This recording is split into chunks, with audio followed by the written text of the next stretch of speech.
And I'm going to go ahead and open the meeting room up. John, you can hit record.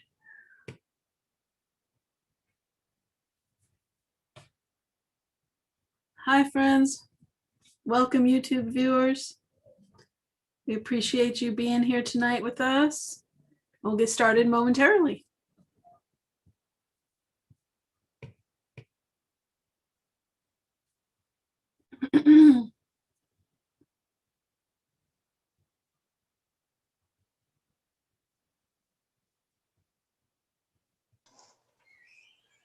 Hello, everyone.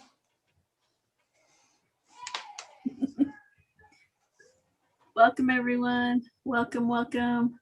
All right, let's jump in.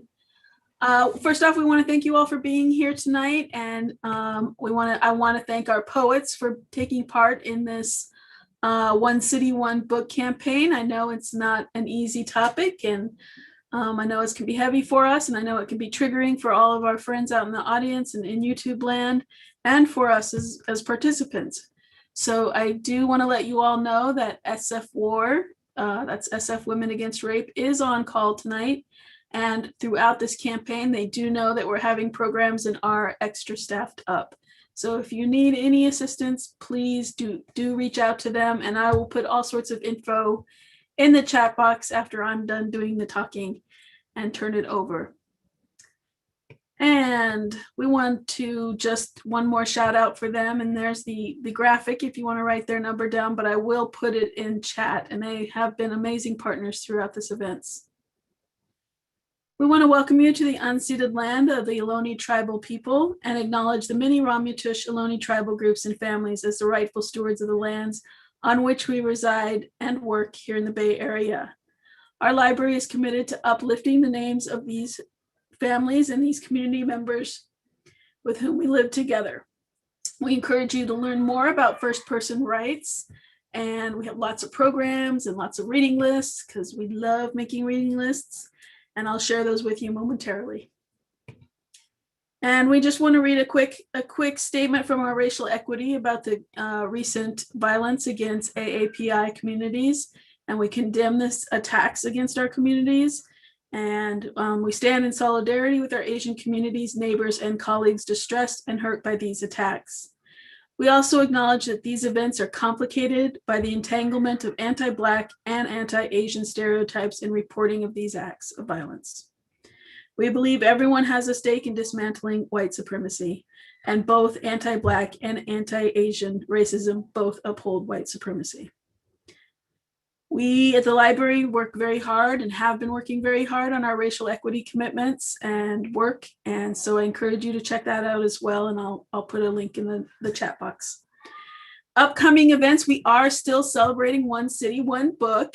And for those of you who don't know what I'm talking about, it is our yearly, well, sort of yearly, largest literary campaign. This year we've chosen Chanel Miller for her book, Know My Name, which is the story of her sexual assault on a Stanford campus and her subsequent dealings with the judicial system, the media, and all that she went through to survive and become this amazing author and this amazing artist, and how she is still an amazing activist and advocate for sexual violence awareness and for survivors.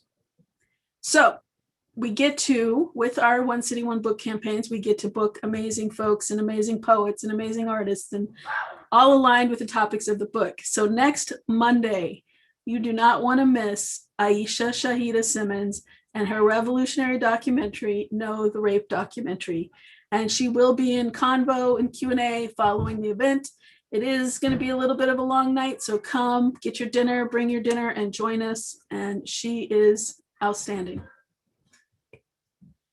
The next Monday, we have artist Allie Bloom. So we're going to come do some art. Every Monday through March and April, we did a Know Your Name workshops, healing survivors, healing, poetry, art, writing, all kinds of amazing stuff. And we're going to conclude that series with graphic novelist Tyler Cohen. Some other events coming up, the amazing one and only notorious Dr. Carol Queen, who will be talking about healthy sexual relationships, and a virtual healing circle with the amazing Mere Memoirs folk who are just outstanding and compassionate and powerful advocates.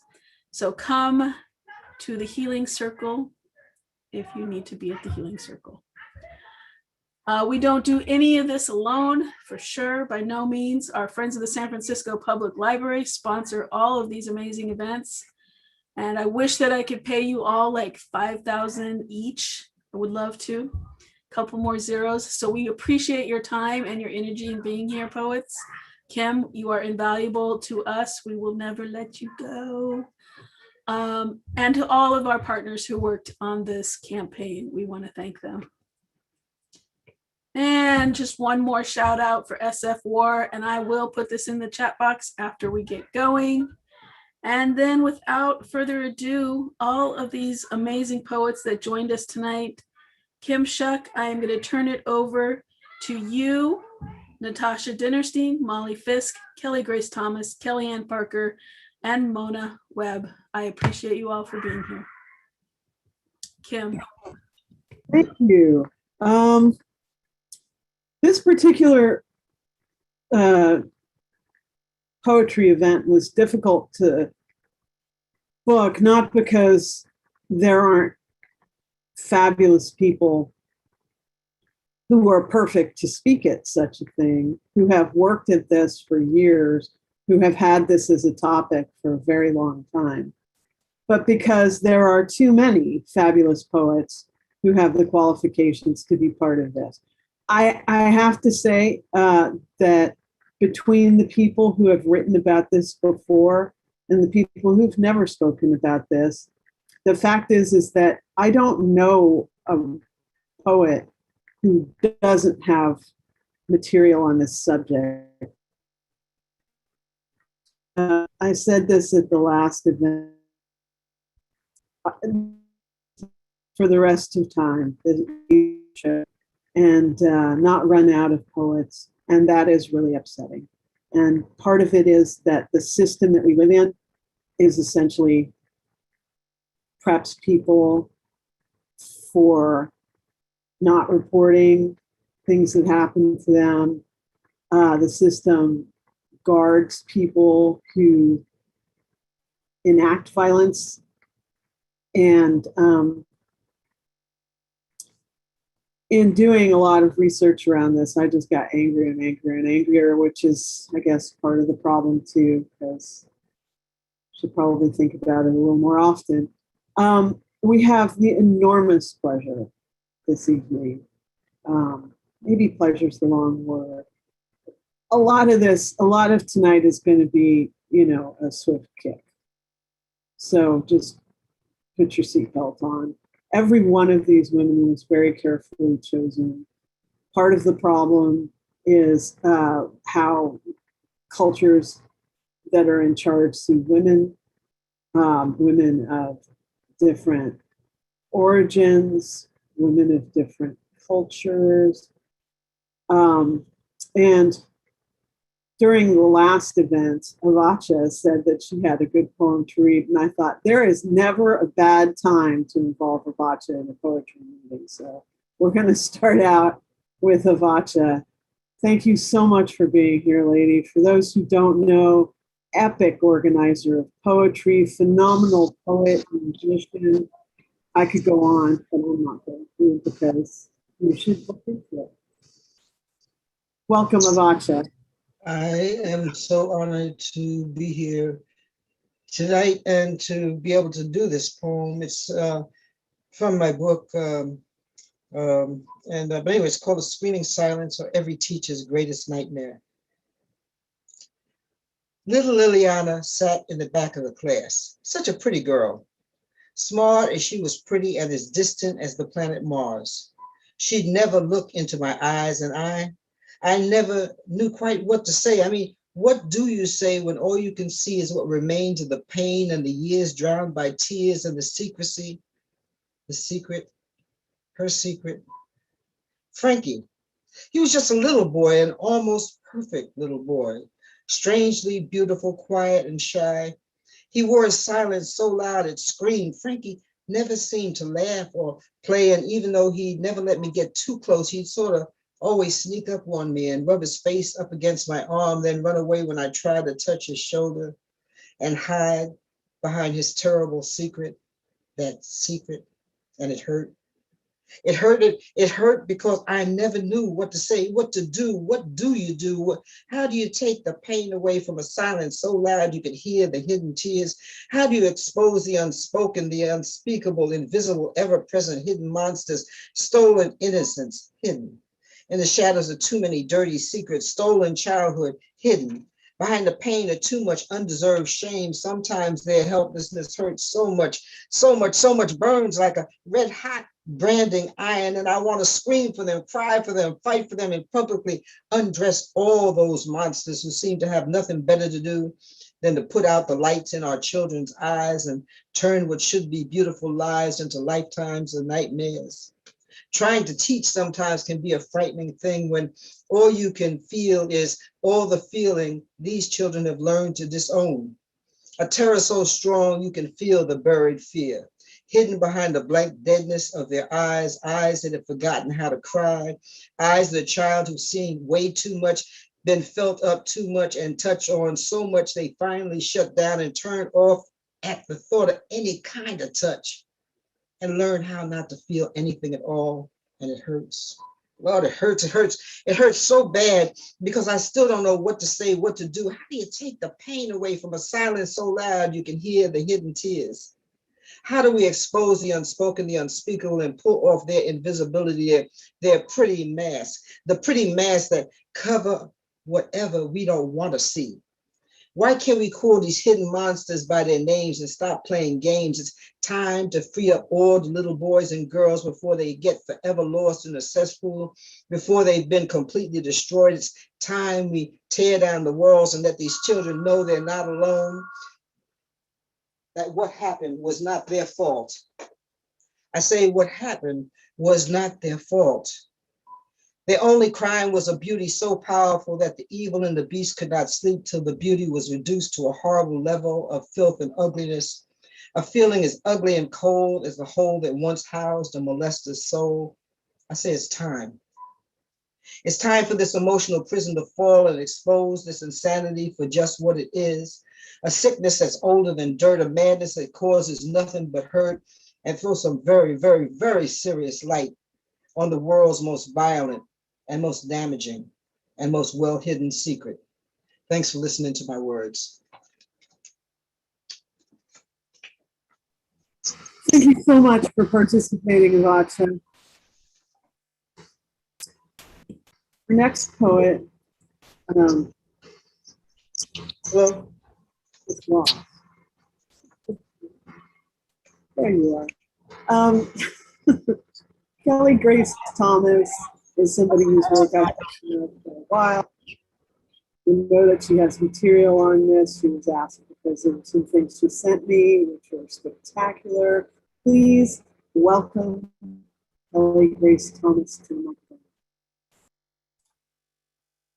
Hi, good evening, everyone. Thank you so much, Kim, for organizing this really important event. Thank you to the San Francisco Public Library for this important campaign. What an amazing city in terms of combating violence against women. And thank you to the other readers. So I have a few poems for you tonight from my book. It's called Boat Burned by Yes, Yes. And I'm going to start with When the War Comes. You are blackout drunk at a party.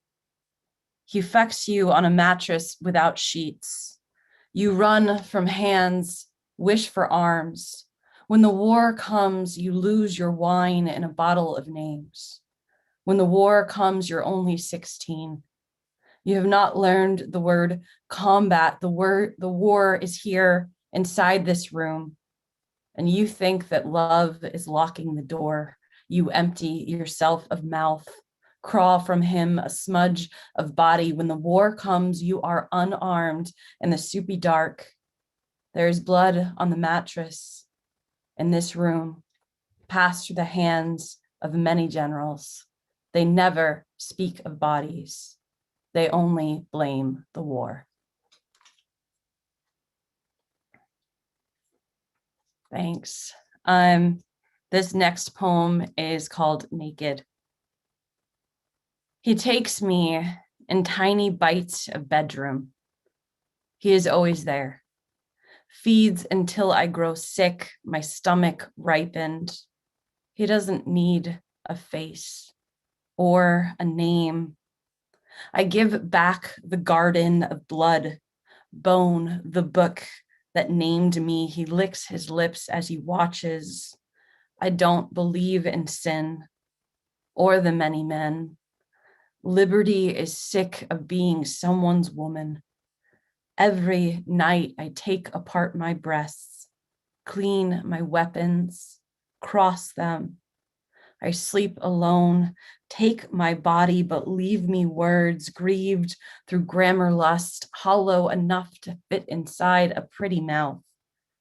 I spelled my name with this war, carried this body, targeted and tender. Woman, wear your blood on the outside. So my whole book deals with violence against women, both by men and also violence against women against themselves, against women who continue to perpetuate the violence against men. I think that so many times there's a lot of different parts of the conversation. And when I started this book, I thought about all the things that had happened to me that had given a message about who I was and who I thought I was and what I was apologizing for, and how I wanted to leave that behind. This is called Burn the Boats. Because I believed somehow it was my fault. I never told anyone how great grandmother used to pinch the extra chub around my waist and ask, who will keep you now? Pointed to every empty man not at our table, told me I'm only as good as what I can please. Hunger, my only harbor. I carried this. A body full of broken boards and boundaries, never told anyone how my first love dropped threats like an anchor. Warned me what would happen if I took on water, sinking, always slipped between his speech. I believed being boarded equaled boat. So I floated for 7 years, subtracting what I had for another body, the parts of me that couldn't fit inside his hands. My first love never let me use the front door. Instead, gave me a dark portal to climb through. I only remember this. In bed, he used to measure the circumference of my thighs and then ask for less.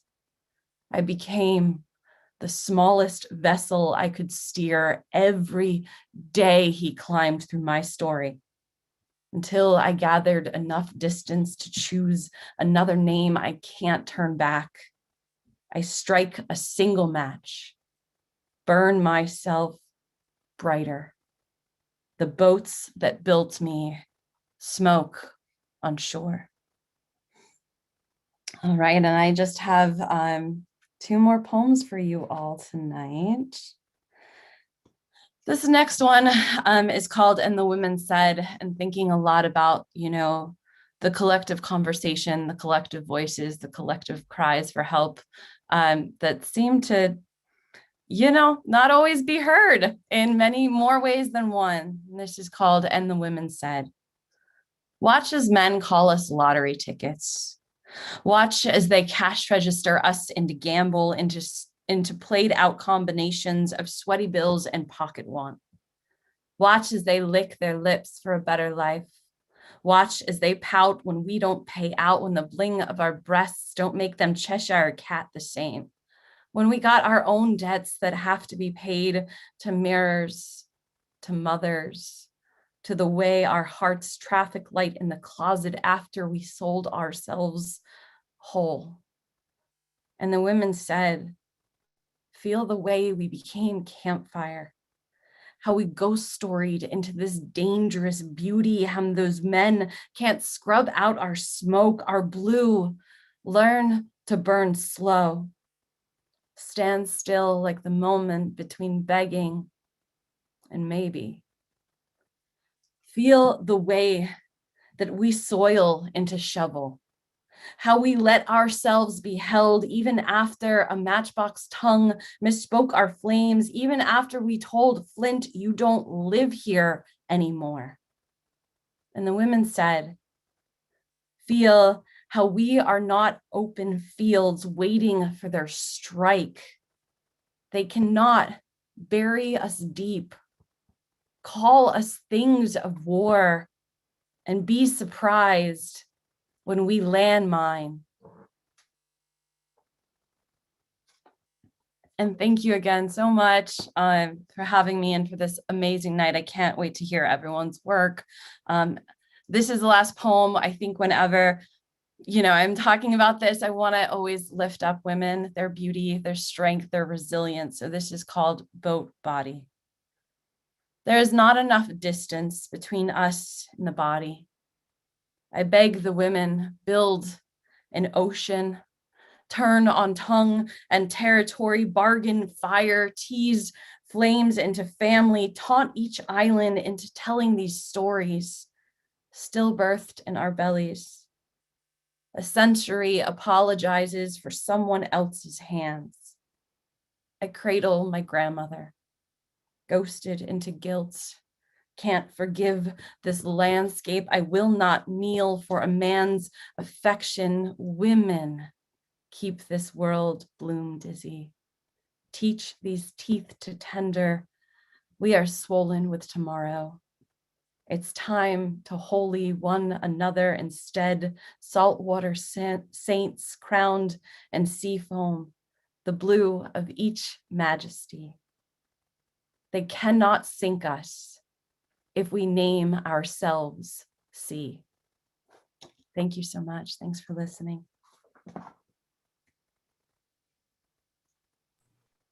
Thank you so much.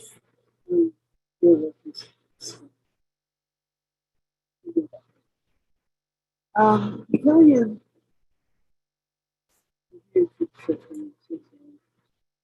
Kelliane Parker and I have been part of a similar poetry cohort for some time. I love her work, and I think you also love her work. Please welcome Kelliane to Hello, everybody. So I'm going to talk a little bit about what the book meant to me. And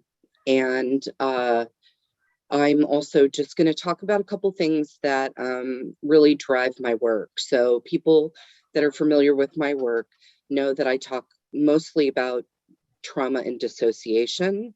And there are a lot of things that we don't talk about in terms of what it means to survive violence, whether it's sexual violence or generalized violence. And a lot of it is obviously comes from my own personal experience. According to the World Health Organization, 25% of the global population experiences addiction and mental illness, and the number one cause of these problems is trauma. So just let that sink in. I'm not telling anybody in this room something that they don't know, but the reality is we don't talk about it. That we could have something terrible happen to us, and yet we keep the secrets for the perpetrators because we've been shamed and blamed into silence, which is exactly what I'm not going to do. So survivors often deal with dissociation, which I'll talk about in a moment, auditory, visual, and somatic flashbacks, insomnia, anxiety, and panic attacks, slut shaming and shaming in general, suicidal ideation, lack of trust, fear of intimacy, and these things can be lifelong. And we could spend thousands of dollars and thousands of dollars in therapy. Dissociation is a disconnection from our emotions and body. The reptilian brain of fight or flight, when you can't flee, your mind will do it mercifully for you. And that is what dissociation is. For those of us who walk around sometimes glassy-eyed and disconnected from our feelings, I see you, sister. Survivors also have an increased risk of being victimized more than one time because we've been well trained to be comfortable with being uncomfortable. So I ask everyone, tell your story, take away the power of shame and blame, and take your power back. And one of the things that we can do collectively is catch and stop people from victim blaming, interrupt it, be an upstander, and let's stop that from happening. A couple things that came up in the book.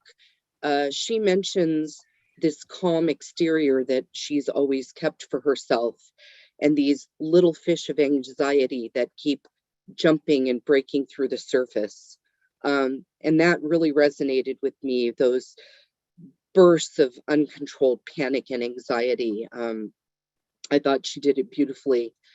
The other thing that she said, which I thought was really important, is that she said, I am not Brock Turner's victim. I am not his anything. And so in that vein, I'm going to read my first piece. Trigger warning. Of all the pieces I'm going to read, this one may be the most triggering. So if you need to, please step away. This is called The Day I Stopped Feeling. I'm suffocating under the weight of male hatred, and you want something from me that does not belong to you, something you don't even really want, but just to consume, to destroy, to annihilate. And on that day, the day that I stopped feeling, the sun still shone brightly as if it didn't know, and I never saw it coming. To be taken to the lake by a stranger and wonder, is this the end? The end of my life, or just my living? You see, there's this brief moment in time between the belief that everything's going to be okay, and then the horrifying moment when you realize that your greatest fear is just about to come true. And then I'm left alone with the one who will annihilate, while the other is paid with a bottle of alcohol, as if that's the fucking going rate for a person's humanity. And for me, it was my worth traded for drunkenness.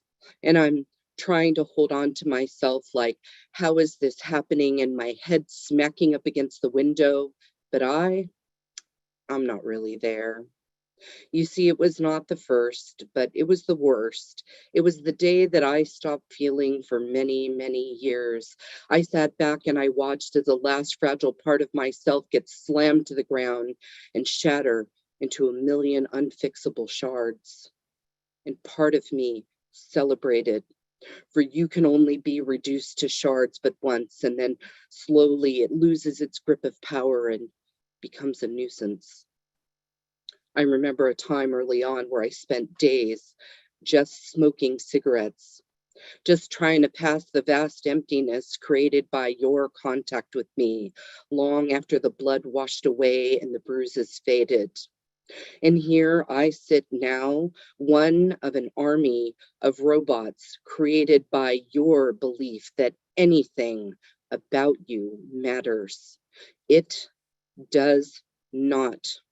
You are worthless and unnecessary, but yet the fucking world values your opinion over mine. And as I choose to leave this life as a robot and as a zombie, I must take back what's mine. And that's the unreachable part of me that you never touched, and say that you are not here. You were never here. And then my next piece is about the effects of dissociation and how it affects my life on a daily basis. And for many survivors of assault, most people know about PTSD, which is and complex PTSD. They're the most common forms of dissociative disorders, as is DID as well. And this is called Instructions to Insulate from Moonlight. wear malachite, drink hawthorn berries, prepare for the next cycle in the infinite loop, and remember to breathe as the sun starts to fade and paints clouds from below, while anxiety grows into a flower named dread. Snapping photos to steal light, which I hide in my pocket to later conjure safety, but land eludes me. And I began pacing in a rhythm. This is the dance of my culture. This is the dance of my youth, and my feet lift off the ground. And so I float and I spin with no handhold in sight, no means to make it stop, until I'm swept up in the current. And then the images come, first like flash hypersensory to dissensory fog that tastes of bile and rot. And it slowly slows the nauseating, spinning, rapid flipping, familiar state of dissociation. A familiar task that elude me like opening doors. And so I wait before them until memory returns. And after running from this burning building of a body, avoiding mirrors to evade the reflection of the wild-eyed animal eye shine of the familiar and the totem, and then nothing. Then the weighty blanket of nothing, familiar nothing. And I've returned, time lost, but grateful. I've survived another until the next full moon. And for my last piece, and so in that piece and other pieces, I also touch on topics of ritual abuse, which I won't go into deeply, but that is another form of violence against children. This is called While the World Sleeps. I'll leave you on a better note. While the world sleeps, I negotiate and wrestle. I let go and become the night person, sleepless, untamed and improper, irreverent and unmanageable, unpredictable and uncooperative. I unearth secrets and deconstruct stories carefully crafted and rehearsed by the entire cast in the role of a lifetime, for a lifetime. A life sentence, really, and I nurture and embrace the survivor, the one who faced down monsters from untold fairy tales, where the rest of the world finds most of us unworthy of being saved or being believed. And so again, we save ourselves, unless we don't. And then the body goes uncounted by the unspeakable cancer called shame, and another is lost. And another is lost. So tell me your secrets, the ones you don't even tell yourselves. What could you lose to tell another unworthy? The familiar tale, only the story is the same, or the cast members' names are different, but the story is the same. And so we share the secret handshake to acknowledge our membership. Only this time, it's different. We are the majority, and the light no longer stings our eyes, or perhaps it just makes us feel alive. Even pain is beautifully real, and you, my sisters, count. I see you, I hear you, I will remember your name, and I believe you. Thank you for giving me the honor of being here tonight. Thank you so much, Kelliane. As always, I love your work. Our next reader, what to say about Natasha Dennerstein? I love this poet. We've read joyful things together. We've read sad things together. We've read powerful things together. And now we're going to do this. Thank you so much for being here. Put your hands together for Natasha Dennerstein. Thank you, Kim. And thank you, San Francisco Public Library, for including me in this event. I am a woman of trans experience, And I put the trans flag behind me just to give you a clue, you know, to be very subtle. And I'm also a ex-sex worker, a retired sex worker, and I have been very happy to be involved with a lot of San Francisco Public Library events. I always have imposter syndrome.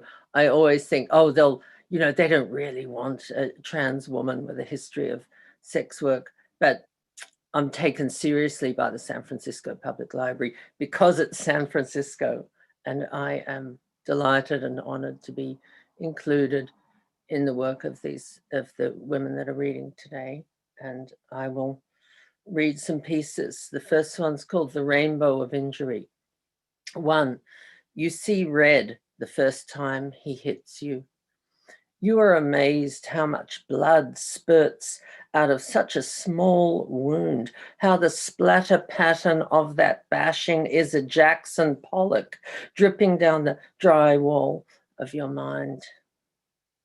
2, nothing comes up the next day, but the morning after, you are shocked to look in the mirror and see an angry petunia eye looking back at you, purple as the fallen summer plum, Welch's grape jelly, ripe, split fig face you. 3, are you blue? Your bruises solidify into a dense, inky mass, blotted, raw-shacked. You are blue. 4, green, green, bilious green, around your eye, a spearmint shade of mothwing like flame of burning plastic. You feel a bit sick. 5, your bruises turn jaundice yellow just before he hits you the second time. You are a sucker for love, but you're not a fucking idiot for it. You load and cock your Glock and wait. You are not too yellow for this. 6, orange. You are wearing it in the correctional facility where you prove unable to be corrected. You wait, you brush and braid your hair, file your nails, sew other bitches' torn clothes, and wait.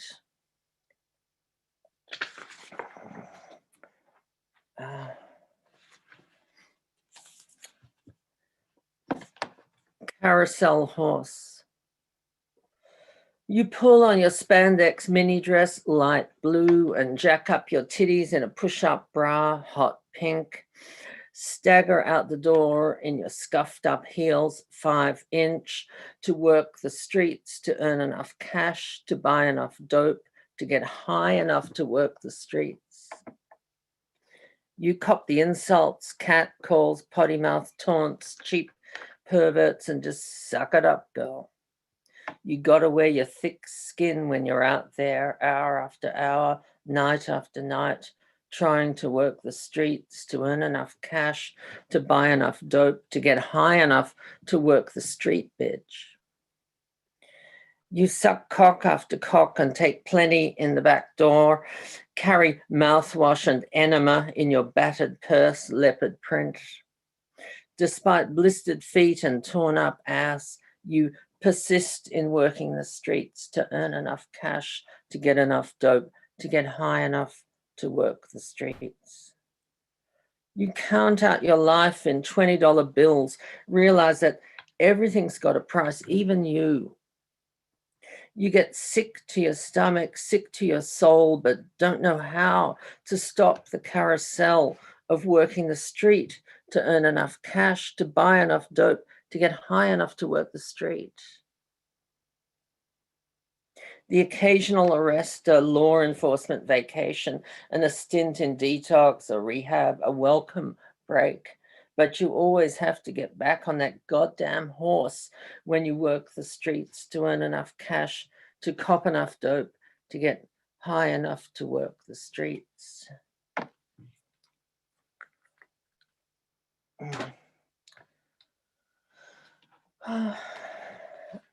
I've written a lot about Eileen Wuornos. And I've got a book coming out about Eileen Wuornos in poetry. It's going to be published by Be About It Press. The editor is Alexandra Norton. It's funny, I'd been shopping this little book around for about 2 years, and it was rejected and rejected and rejected. I was almost ready to stick it in a drawer. And then Alexandra saw it and said, I would publish that in a heartbeat.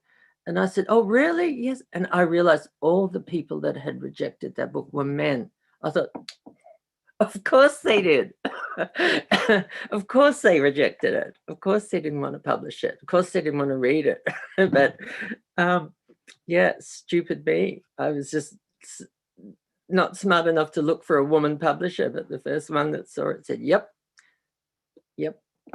Anyhow, here's an Eileen Wuornos poem. Because you tied me face down on the red back seat of your Cadillac Seville in Volusia County and took away my power and made me float above myself and watch like some scuzzy bird a pigeon. Because no fucker would give me a job, not even waiting tables. So I had to turn tricks on the highway. And because you had that 22 in the glove compartment waiting there just for me, I shot you. Because the rubbing alcohol. Because you had that cheesy mustard polo shirt with a little guy on a horse with a golf club that said stuff to me about a world I would never understand, because everyone said, you don't belong here. Because Edgewater, Florida. Because you can stick your golf club up your ass. Because you said 100 in Brevard County, but you only gave me 50. And how am I supposed to pay the motel for me and my lady with 50? And there was 300 in your wallet. Thanks for that. Because in Daytona, you smelt like Listermint, like my grandfather. And you had those ugly tombstone choppers, probably dentures.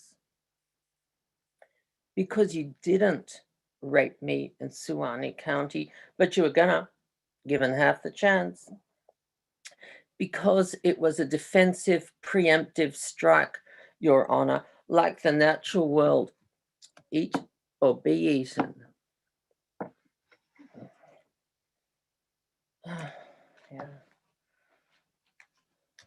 Yeah.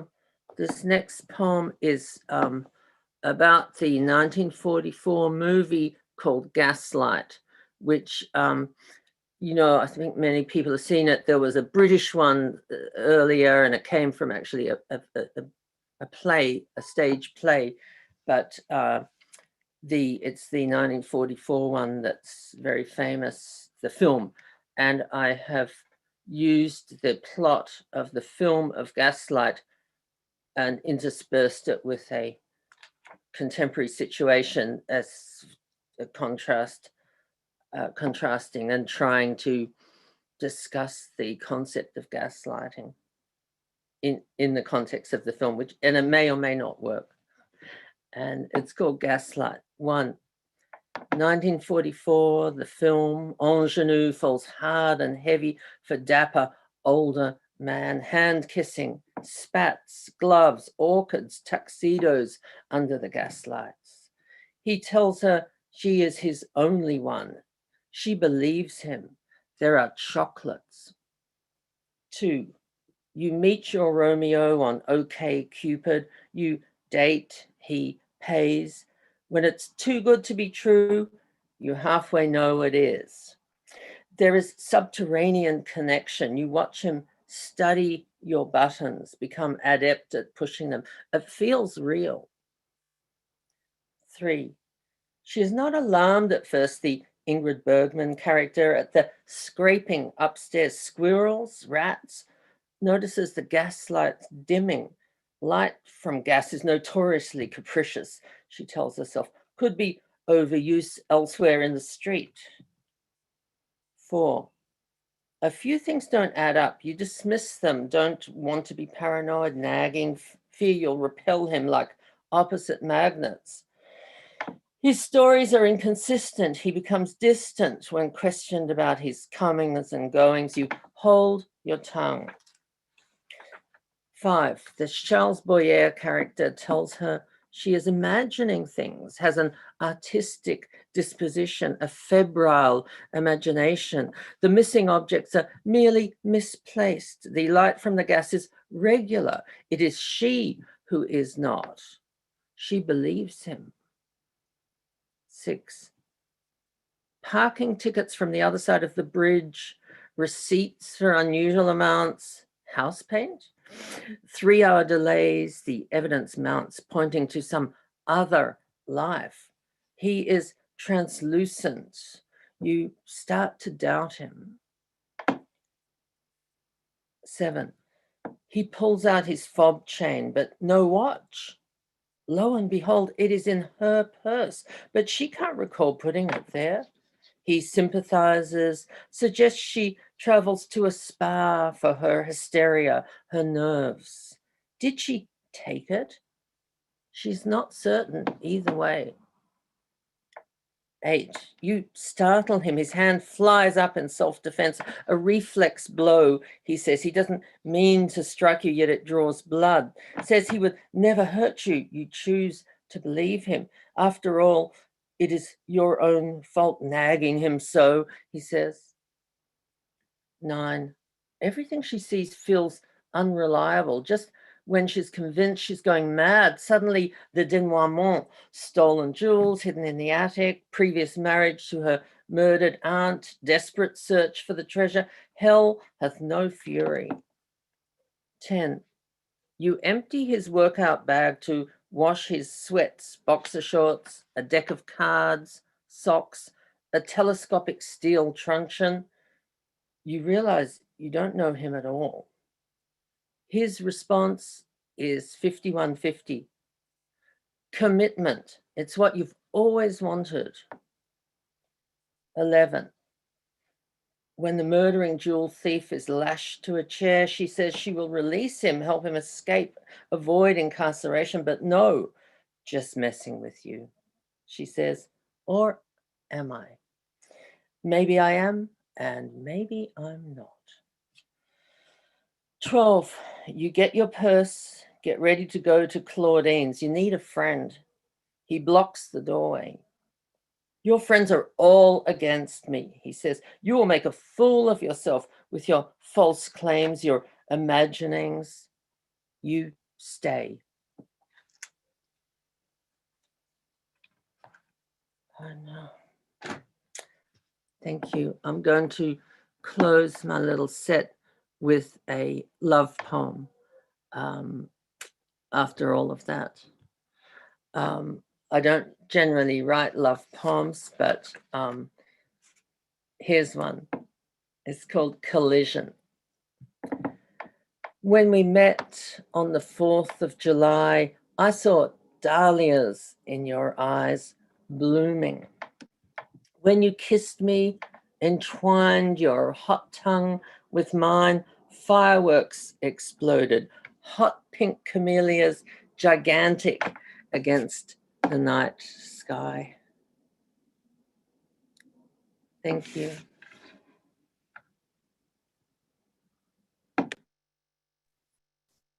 For the record, Natasha is one of the poets that I'd like to have on my team come the zombie apocalypse.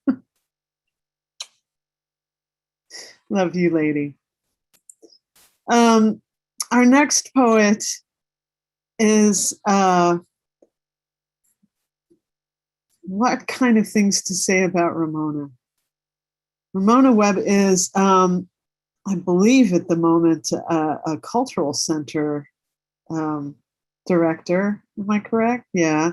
A cultural center director, one of the bravest human beings I know, a remarkable poet and stunning in every way. And I look forward to the time that we can have you back at our kitchen table. Please welcome Ramona Webb.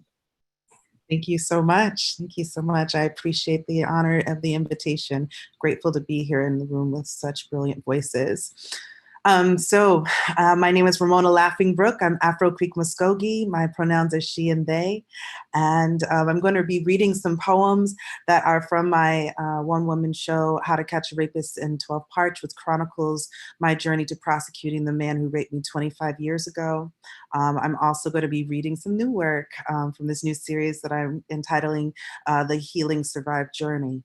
I'll be referencing some things that are that can be triggering, like my nervous breakdown and mental health differences that occurred after the trial, and things of that nature. So this is another buckle up, but I'm sure everybody will survive the ride.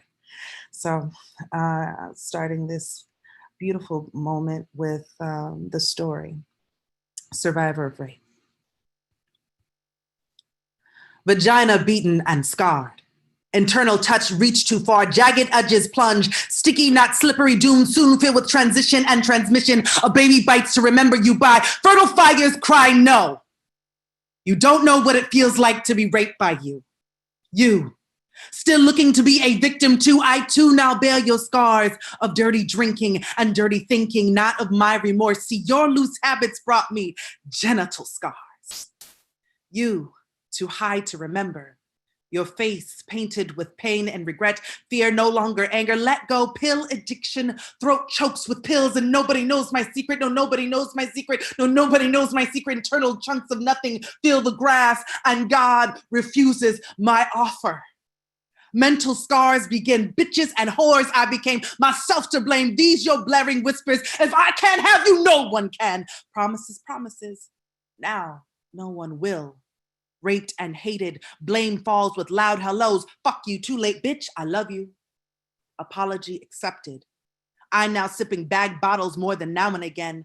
Cancer stick addict becomes me. Mama's warning's true. If you play with trash, you'll get it in your eye. Smash through walls trying to fight you. Broken apologies and I love yous. Cut my ears with forgiveness for those who have not sinned. Keep you from behind bars. I now filled with regret and regression. Learned the lesson the hard way. Still stuck in your pane glass illusion box. Cause see, it was a back alley, a back seat coaxing a little girl. First refusal, the fist hit the roof and no black eye explanation. Wanted, decline fear, breath hot upon me, dress slipped arms pinned into your chest. We could not remove you, painful plunges and promises of one more minute, one more minute, one more minute, one more minute. Passed out, mind split like vagina, time lost, minutes maybe, hours seem, regret, so much regret, knife still slashing my womb, my heart bleeds to death and I die.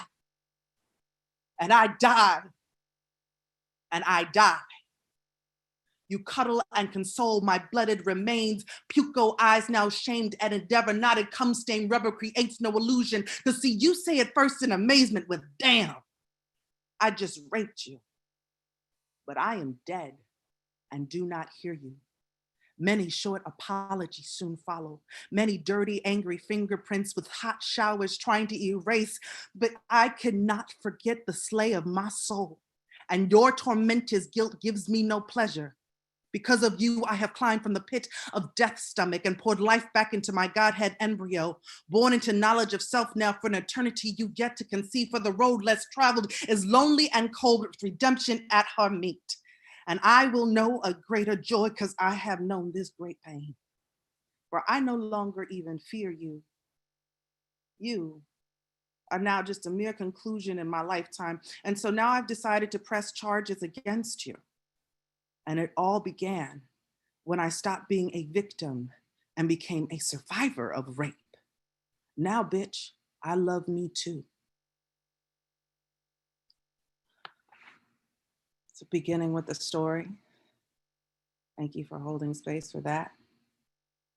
And coming in with the morning, what every day beyond that moment looks like. Good morning, heartbeat. Good morning, heartbeat.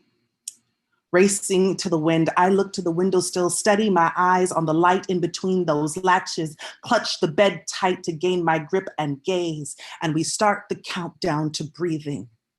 The anxiety attacks start at 4 a.m. 10. Somebody please stop the horses from pounding in my chest. 9. It will get better. 8, remember you are worthy, you are valuable, you are loved. 7, you will get it all done. Forgive yourself because you are forgiven, you are forgiving, and there is no forgiveness that can forgive what has happened to you. So just forgive yourself for thinking of this forgiveness in this moment. 6, remember to inhale deeply and exhale completely. Believe in the power of your own breath. 5, you are beautiful, brilliant, and brave. You can get up this morning. 4, you are saying they cannot get you, and it is true. They cannot get you anymore. 3, you are God's favorite. 2, you are loved, lovable, and loving. 1, get up. You were born with purpose and intention. Stand in your goddess. 1, get up. This next piece is entitled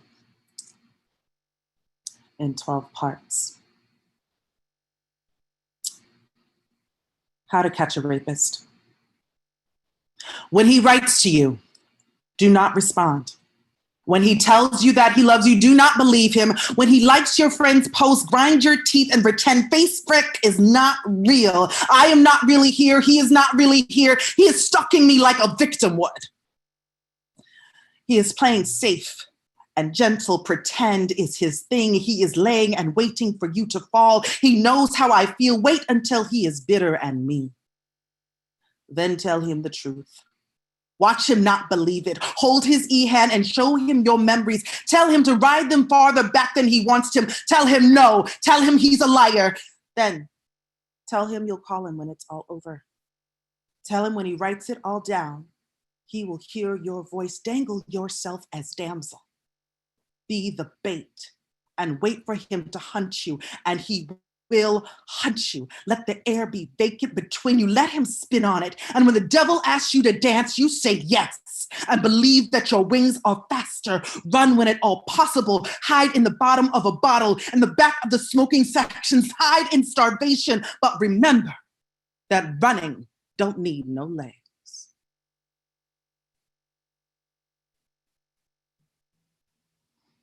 A thank you to my fibroids. Dear fibroid, the really big one that looks like a football. When they showed me your picture, I knew why you were there, why you had come. In my vision, I saw it.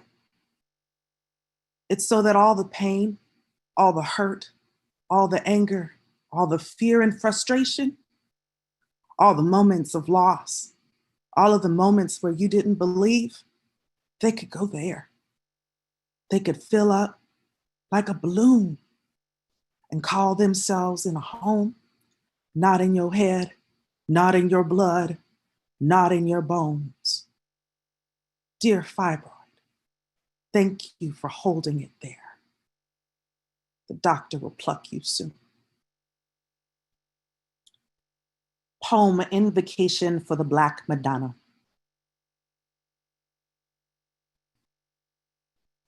Blessed be the divine feminine, the oneness of the goddess.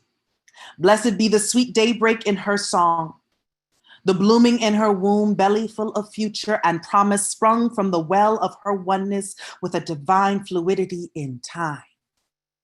She, the ultimate creatrix of world and craft, the great goodness of lifeblood and serenity. From she springs forth the living waters, waiting in sunshine and grandeur. Temple she is, sweet sacred dream of humanity and healing, shore to our soul's reclamation. This is a part of the journey back. And I'll close with this poem. I'm reclaiming my time. I'm reclaiming my time. I no longer give you permission to walk all over my space, and by permission, I mean silence. You may not claim my light as your own. I am not part of your emotional labor force. I gives a fuck about your fragility. I'm reclaiming my time because I deserve time, a legacy of time, an apothecary of time. I am not in construction. I am in carpentry. Smooth brown edges, sweetening sassafras curves, loving Black and brown bodies endowed with creationism. I have no need for these bricks I've been building. You can have them back now. My hands are made for a sweeter vision. You see, I'm reclaiming my time, and the vision is on its way. And I know, Justice, you've been a courtesy call on hold. Deep in the mahogany wood, soaked into the cracks, you're a ghost living in the machine, waiting for the floor to crumble. I'm waiting for this ceiling to fall around my waist, waiting for a resurrection of my dignity. I'm waiting for the glass to break, for that apparition of a glitch in the system, a moment for me to slide through. I'm reclaiming my time. I no longer have the patience to wait for you to let me go. So I will set myself free unapologetically. I will take up all the space. I will hold all the hope, and I will shore up all the belief, and I will be brave and I will be courageous because I am reclaiming my time. And you no longer have the power to move me out of my own way. It's my life, my livelihood, and my legacy. Thank you so much for listening to my work. I really appreciate it. I'm honored to be in this space, in this room with each of you. And that last piece was a piece that I wrote with UCSF. I'm poet in residence there, gynecology and obstetrics. I work on art integration in the healthcare. And this is the most healing practice I know, is the art that we share and the collective story that we get to build through the sharing of our stories. Thank you.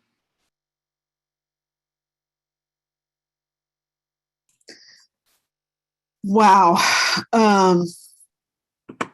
Wow. Thank you so much. Our last poet for the day is Molly Fisk, who is the Emerita Poet Laureate of Nevada County, I think. Yeah, thank you. I'm sorry, I got knocked a little sideways by that last poetry stuff. Also, you may have noticed during the evening, she is also the perch for one black cat, and she's a good friend, and we met each other later than we probably should have, but I am really grateful for her being here. Please welcome Molly Fisk. Thank you. Two different black cats. The third one is afraid of the computer. Thanks to everybody who's here listening tonight, to you other poets and your beautiful voices, to the San Francisco Public Library, which is where I learned how to read, and to Kim Shuck and to everyone taking part in One City, One Book, especially Chanel Miller, whom I salute. I'm joining you from my house on unceded Nisenan land in Nevada City, California at 2,500 feet above sea level. I'm going to read you some poems from two different books and then one that's not yet in any book. And I guess the usual trigger warnings for some of this stuff, but you've already been prepared. So I think you'll be okay. This is called Walking Down Franklin Street. It's still there, the weary three-decker. It still leans inward from the outside walls. I used to wake up in that house and lie in bed alone, smiling, looking out the tall windows at early cars going by, a neighbor walking his old slow dog before work. He'd move out of sight, leave me with sunlight that spilled in and made a warm lake of the floor. Nothing's as simple as it looks. The man I loved and lived with once threw me against that front hall wall. Stars floated lightly on the surface of my eyes. Little pieces of white plaster dust drifted in the air around us. Time went so slow.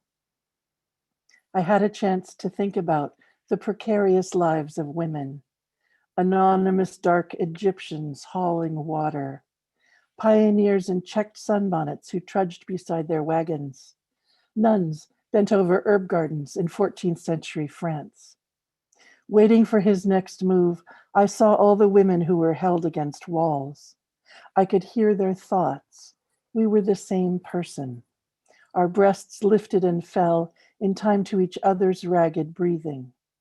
Our eyes slid briefly toward the door before dragging themselves to his face. The human face, irate. Corded neck, eyes raging black, the mouth contorted into that painful, unsustainable shape. No one could hold on to it.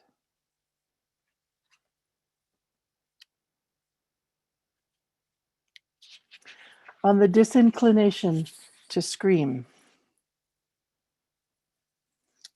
If I had been a 10-year-old stranger and you had tripped me in a dark alley, say downtown, instead of our mutual living room, I'm sure I would have screamed.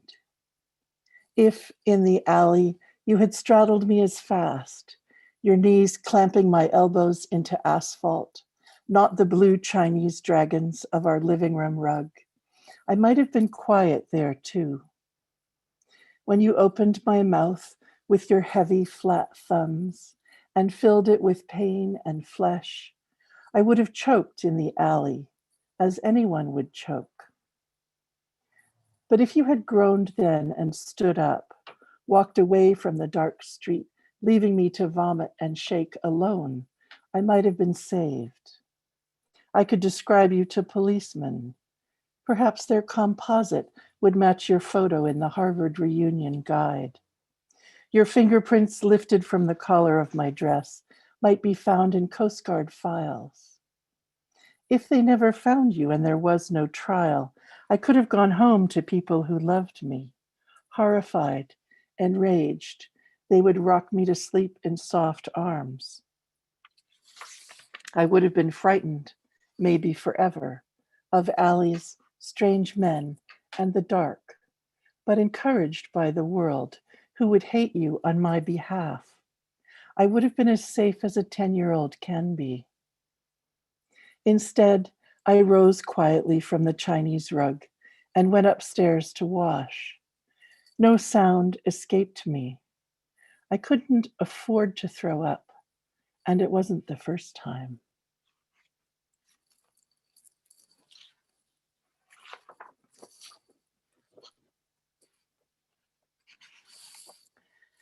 Candy bar tutorial. Thank you for all the attention and hand waving and your beautiful smiles and your blue lipstick. Candy bar tutorial. What he leaves on the bed or slips into her pocket after the car wash during the Saturday hike. Baby Ruth, Mounds, Big Hunk, Milky Way, Bit of Honey. What he whispers, you made me do it. Don't pretend you don't like it. Don't tell, I'll hurt your mother. What he leaves on the bed or slips into her pocket, she eats right then or sneaks into a shoebox at the top of the closet. Her mother won't like it. Mounds, Big Hunk, Milky Way, Baby Ruth, Bit of Honey.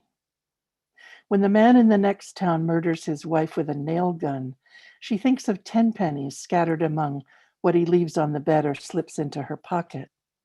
Setting the table for dinner, knife blades face inward.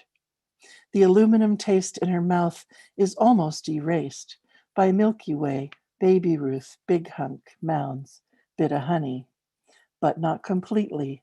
Still the hint of brine to remind her of home and family, sickening harmony. What he left on the bed and slipped into her pocket. Big Hunk, Milky Way, Baby Ruth, Mounds, Bit of Honey.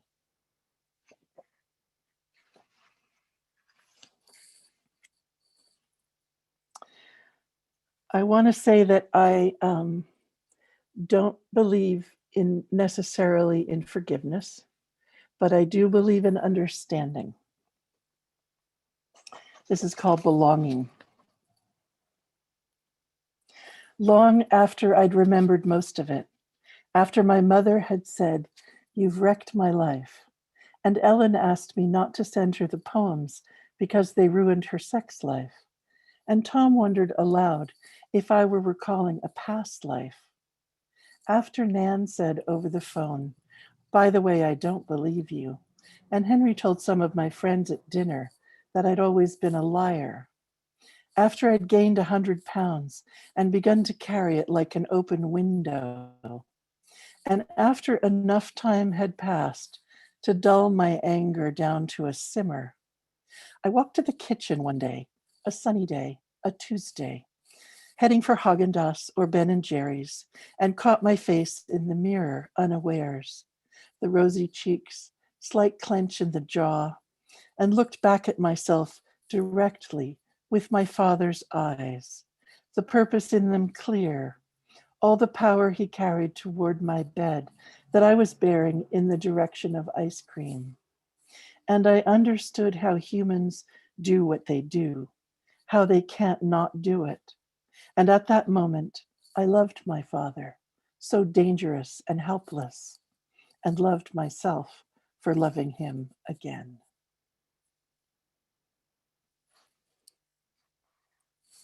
Release. Both shoulders drop into their sockets and nestle there, the balls rolling slightly in their pads as the arms swing. Nothing to bear or carry, no invisible metaphoric burden weighing them down.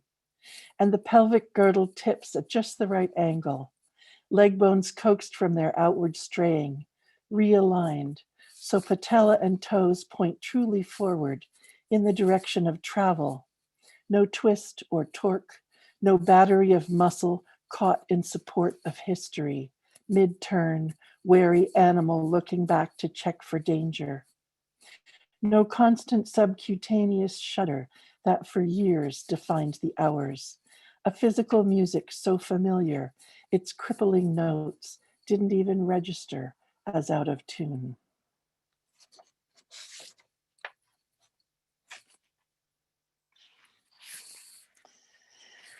It's all poetic in the end. The low hum of insects dismantling a body, buzz and tug. The skin's flakes disappearing into tiny mandibles. The eggs laid in too soft, soon-to-be putrid flesh. There's a loveliness to every ruined thing. The chassis accordioned beside Highway 20 gleams in noon light like a wished-on penny. Shit sinks through the tank's dark layers with slow grace, giving up its liquid to green the world overhead. Show me something with no beauty. You can't. The father entering his own child. Beyond the tears, see how their closed eyes are exactly the same shape. Thank you so much. Keep with us doing all this good work. I am so grateful. Thank you so much for being here. I wanted to say something about both of these shows, last month and this one tonight, which is I need people who have been invited to read and the people who were not, who are here to listen. The heft of what I asked everyone to do, everyone who participated. This is not easy to carry, and I did not do it unthinking. I knew a lot of what we were going to hear because I know these poets. There are a lot of people in this room who both read and didn't read, who I love. And some of the people who are here read last time, and I'm just unutterably grateful to have had, I think it was 12 in total, poets to help me understand what life looks like from different perspectives after violence, the post-violence moment. And I'm really grateful. And I hope you're all grateful for having been able to hear them. I just, I'm so overwhelmingly impressed. And thank you, everybody who read last time, the library that lets me do stuff like this. I feel like quite often when people hear that there will be a poetry reading, this is not what they imagine that looks like. And I'm really grateful. Thank you so much, John Smalley, probably Michelle Jeffers, who really, really lets me get away with quite a bit that's not expected. So thank you. Next week, Friday, we will be doing a reading on the subject. It's Asian American women speaking out. And that will also be fairly heavy. So, if your seatbelt's still intact, come on out. Again, thank you, everybody involved in this. I'm given a lot of latitude, not just by the library, but by the poets. And I'm enormously grateful. Thank you all. Thank you, Kim. Thank you so much, Kim. Thank you, Kim. Thank you, Kim. Thank you to all of the readers. Everybody, beautiful reading. Thank you all. Such a powerful and wonderful reading. Thanks for the courage to open your mouths and speak. And the one that I read, if you're a teacher and a child actually gives you the trust that will expose this thing, do not send them home to their parents. Yes. You send them to the abuser, and that's one of the sickest things going. I've seen that happen too many times. And so what I did was I just finally started getting information and giving it to the child and say, keep talking until somebody hears you. But don't send them home. Yes. No, that backfires on them big time. Yeah. Yes. I'm moved by all of you. Truly. Thank you all. I can't even express enough my gratitude for you being here tonight and for sharing Thank you, Anissa. all of you with us. And so powerful. And until next time, friends, we'll see you soon. I put Next the time. link to Kim's upcoming Asian American women poetry event coming up. So please check it out. Sunday, we have Poetry Under the Dome virtual. Join us. Good night, friends. Thank you. Good night. Much love. Much love. Thank you. Good night. Thank you. Thank you so much. Good night.